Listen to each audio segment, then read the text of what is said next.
I have been here for 5 years, and this school is really special to me. It's one of a kind.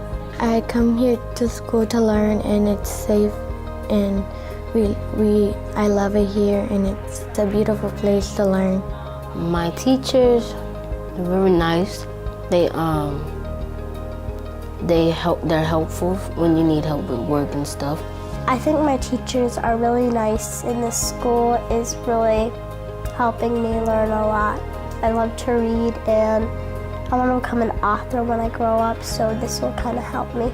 What we expect from them is no different from what's expected with all the schools in the district. You know, we always talk about excellence is the expectation, and really pushing that equity agenda. Our school vision is to create independent readers, writers, thinkers, problem solvers, and communicators. They have to have those life skills about how to interact in a workforce, but even before then socially, to make sure that there are connections. And we always wanted to be around the curriculum because that's what school is for, but they also need to learn how to communicate with one another, whether they agree or disagree with each other. One of the strategies that we decided that we would use is accountable talk, where there is a set of guidelines that students follow so that they can work collaborative with each other. Same thing that we do in cluster, because we want them interacting and discussing among themselves. When I make mistakes, they're not afraid to correct me, so they're not afraid to correct each other. And using accountable talk strategy is, it's not a you're wrong, because saying you're wrong is not very helpful. Saying, I got a different answer and here is why. Let's figure out how to do this together. And I feel like that sort of applies to just how the school is. You know quality instruction the minute you walk into a classroom by looking at the students.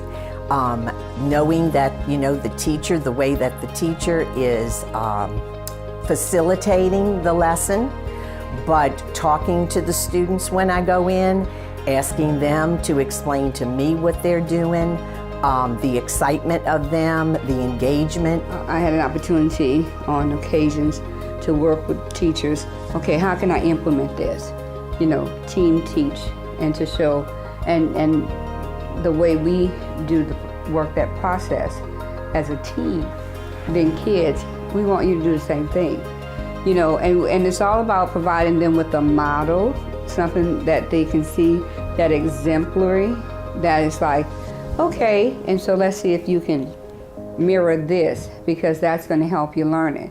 Being able to collaborate with another math and science teacher is just fantastic. I'll come to her with an issue that I'm having, and she's like, this is a strategy I tried, and then I can roll it out, and if it works, and if not, then we come back together and just discuss like the highs and lows of the week.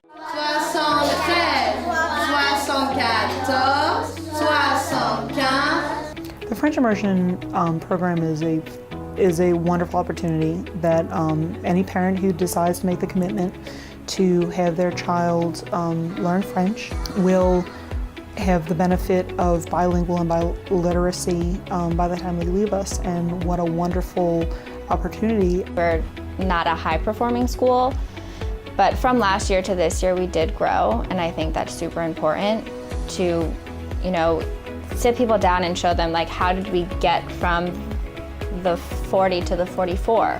That's a lot of growth. People can freak out around things like letter grades and SPS and DPS and all that sort of stuff. But really, the reason why we test is just to gather information. And it's just about gathering information so that we know where our students are academically. And so we hype all this up, not just in Jefferson, but in our region, in our state, in our nation, when really it's just about understanding where our kids are in terms of them ultimately mastering content. We're not going to become an A school overnight, but on the opposite side of that, being such a low-performing school, we get to try this TAP model out, and last year we didn't have a math curriculum. And being able to have one this year, I think, is going to get those scores so much higher. We really are working hard to get out of that zone. But it's not going to come from wishing and hoping. It's going to come from hard work, and the teachers are putting in the time and working with the curriculum and making sure the students are mastering those objectives and standards.